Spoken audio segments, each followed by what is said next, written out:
Hi guys, welcome back to my YouTube channel. तो बहुत सारे स्टूडेंट्स का जो नीट के लिए तैयारी कर रहे हैं उनका एक डाउट आ रहा था कि नीट की डेट फिर से बहुत अनएक्सपेक्टेड है, कब होगा एग्जैक्टली किसी को नहीं पता है। पर अगर अभी हम उस स्टेट पे हैं जहाँ पे हमें ऐसा लग रहा है कि हमारे काफी सारे टॉपिक्स बचे हैं, काफी सारा सिलेबस अभी हमारा कंप्लीट नहीं है, तो हमारी अप्रोच कैसी रहनी चाहिए। तो काफी टाइम के बाद मैं कुछ नीट से स्ट्रैटेजी से रिलेटेड वीडियो बना रही हूँ एंड ये वीडियो बहुत ही इंपॉर्टेंट रहेगी आपके लिए। अगर आप बहुत लॉस्ट हो, आपको लगता है कि सिलेबस इतना सारा बचा है, अब शुरू कैसे करें या हमें किस तरीके से किस डायरेक्शन में हमें पढ़ाई करनी चाहिए, तो ये वीडियो जरूर एंड तक देखना। और अगर आपने चैनल सब्सक्राइब नहीं किया है तो चैनल जरूर सब्सक्राइब कर लेना। तो सबसे पहले मैं आपको ये कहना चाहूंगी कि अगर आप एक ऐसे सिचुएशन में हो अभी, तो आपके पास डिफरेंट 2-3 अप्रोचेस हो सकती हैं, तो मैं उनकी बात करूंगी। और फिर आप ये देखना कि आपको इंडिविजुअली, मतलब आपको अगर आप अपने बारे में सोचो, आपकी स्टेट के बारे में सोचो, तो आपके लिए बेस्ट क्या रहेगा वो आप चूज करना।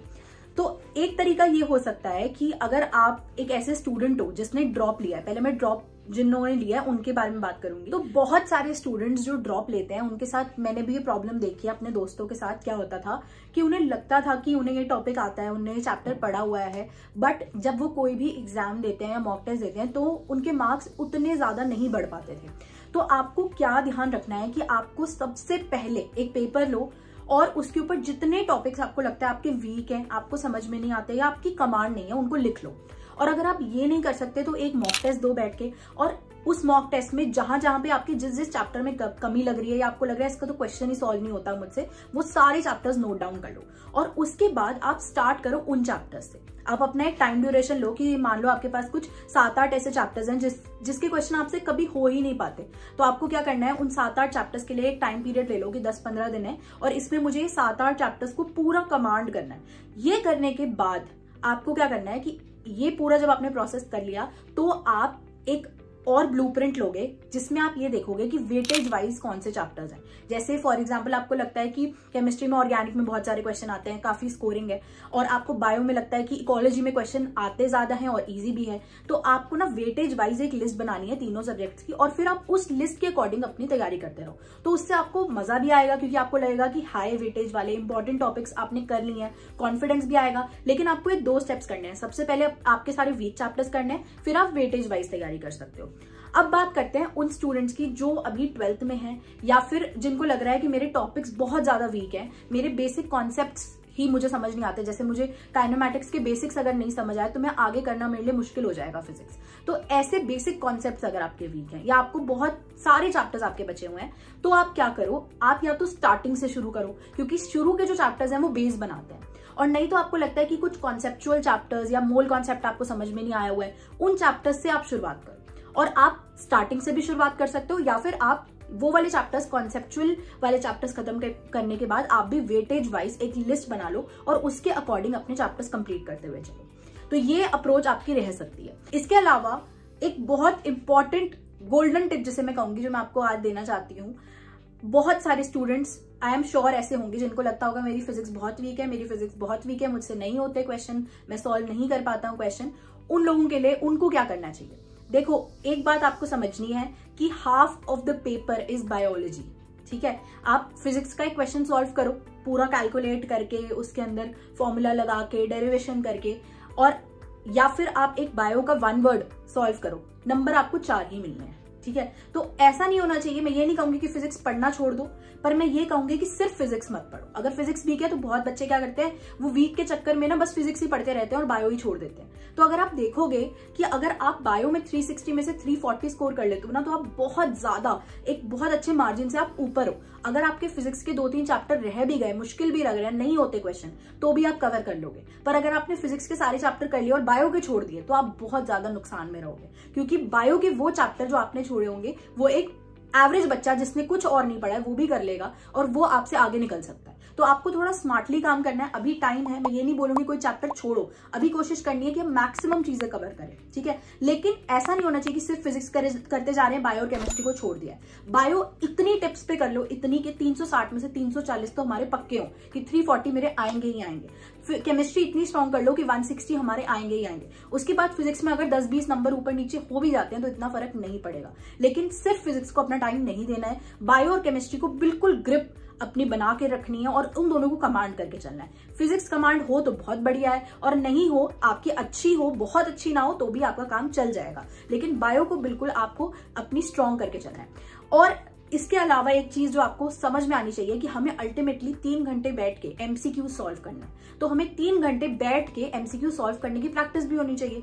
अब आप नीट का पेपर दोगे, वहां पे इतने सारे बच्चे, आपको पता है आपका एक वो 3 घंटे आपका फ्यूचर करियर डिसाइड करने वाले हैं, तो उस टाइम पे स्ट्रेस भी होगा, बहुत ज्यादा प्रेशर भी होगा, टाइम को मैनेज भी करना होगा।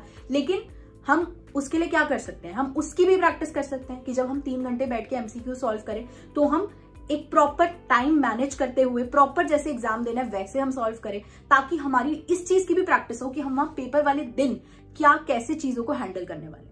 तो एमसीक्यूज प्रैक्टिस करना is also very important. OMR कैसे भरनी है, सारी स्ट्रैटेजी आपके दिमाग में क्लियर होनी चाहिए। अगर आपको लग रहा है कि मैं ओएमआर बीच में भरना चाहता हूँ, क्वेश्चन के साथ साथ ओएमआर में सारे पेपर के बाद भरना चाहता हूँ, तो वो आपको कैसे पता चलेगा? वो डायरेक्टली पेपर वाले दिन तो नहीं पता चलेगा। क्या करना पड़ेगा, जो भी आप टेस्ट दे रहे हो उसमें अलग अलग अपनी स्ट्रैटेजी अपना के देख लो कि मैं ये एक बार करके देखता हूँ, एक बार ये करके देखता हूँ, तो जो आपको बेस्ट सूट करेगा आपको तभी पता चल पाएगा।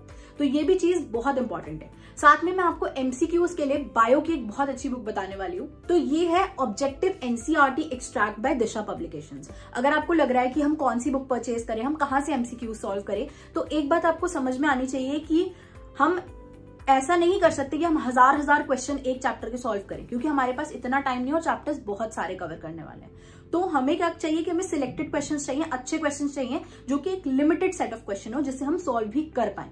आप 1-2 चैप्टर के तो 1000 क्वेश्चन कर लोगे, लेकिन सबके नहीं कर पाओगे। तो इस बुक के अंदर आपको बहुत अच्छे क्वेश्चंस मिलेंगे।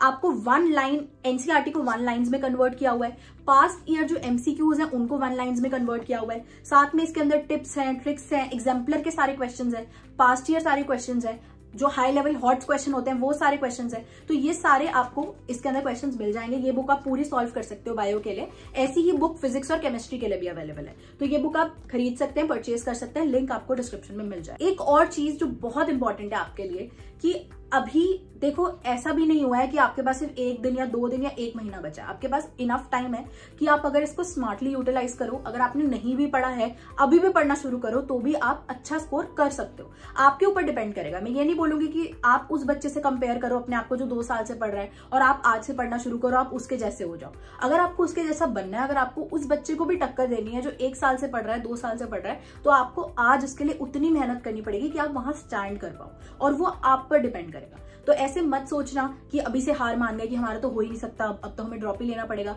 देखो, कुछ भी नहीं पता है आगे का। अब तो कोविड ऐसे हमें इतना अनएक्सपेक्टेड हो गया सब कुछ कि क्या पता फिर पोस्टपोन हो और टाइम मिलता जाए। तो आप ड्रॉप की तो सोचो ही मत। अब तो वो टाइम ही चला गया जब आप ड्रॉप की सोचो, जब आपको पता हो कि फिक्स डेट पे है। आपको भी पता है कि इतना सब कुछ अनप्रिडिक्टेबल चीजें आजकल हो रही हैं, तो आपको नहीं पता कि आपको कितना टाइम मिलने वाला है। तो अपनी तैयारी अच्छे से रखो, ये सोचो कि हमें जो भी टाइम मिलेगा हम उससे बेस्ट यूटिलाइज करेंगे, अपना 100% देंगे। तो ऐसे ही पढ़ते रहो, मेहनत करते रहो और कॉन्फिडेंट रहो। मैं आपके साथ हूं हमेशा। आपको जो भी डाउट आता है आप मुझे बता सकते हैं कमेंट सेक्शन में।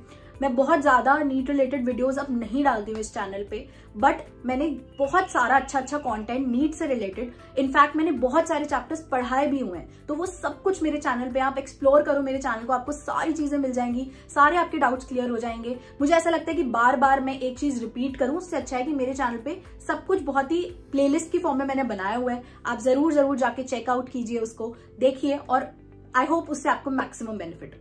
So see you guys, stay happy, stay healthy and study smart.